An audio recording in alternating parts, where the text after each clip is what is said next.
Chapter 67 The Green Stone. The thing, which had crashed, was thrashing greatly on the ground. It was a great thrash because it was terrible to see, but also because the company couldn't get close to it. The thing was a dragon. In its eye socket was the green stone. All at once the green stone flashed and the dragon relaxed. Even though they were standing on the side with the stone, they could sense the creature watching them. They watched back. "Should we try to kill it?" Foxfire asked slowly. She sounded unsure. From what she could see, the monster wasn't trying to kill them. But they had killed every monster until this one to get the stones, so she wasn't sure. Alexander stepped forward. He raised his hands and looked directly at the stone. "Can you understand me?" he shouted. The dragon did not move.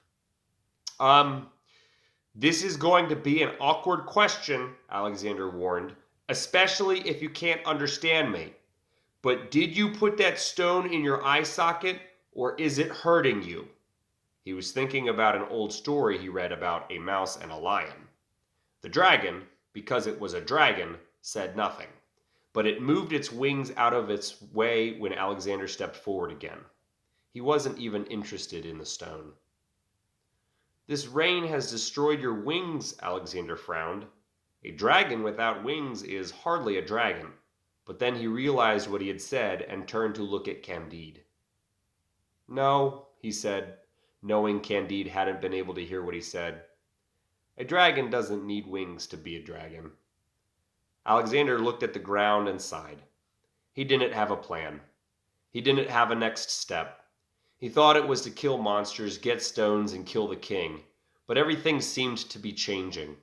The dragon used what was left of its wing to shelter Alexander from the rain. And that was when he knew what to do.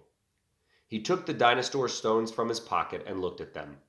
He threw them aside in disgust. He opened the bottle of ash and spread it out into the storm. It disappeared immediately.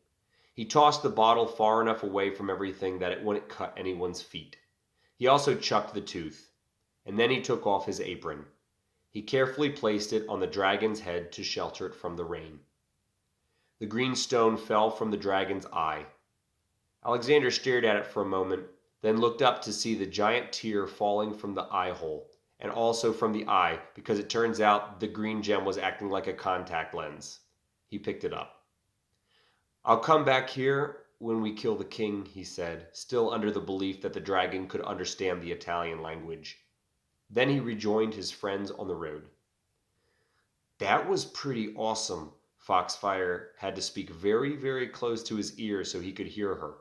Her hand had slipped into his, and he could feel her breath tickling his brain. And he felt pretty awesome. Since Alexander didn't have any more pockets or pouches or knapsacks, he gave Candide the stone to hold. He placed one of his hands on the monk's elbow, and his other hand with the stone in it gripped his friend's tightly. Candide looked up in surprise and found himself eyeball to eyeball with Alexander. And it was then that he understood who Alexander was and why he had followed him.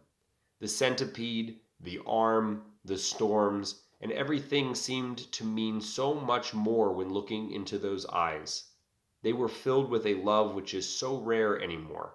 It seemed to say to Candide, "I have no plan and I have no goal, but I will lead wherever you want to go and I will follow when I can. Nothing in this world matters more to me than you." And Candide, too, felt pretty awesome. "I have no plan and I have no goal," Alexander shouted loudly enough so Candide could hear him.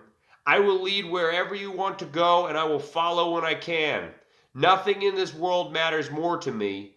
And then Alexander felt weird about it and just smiled and gave his friend a good old slap on the shoulder.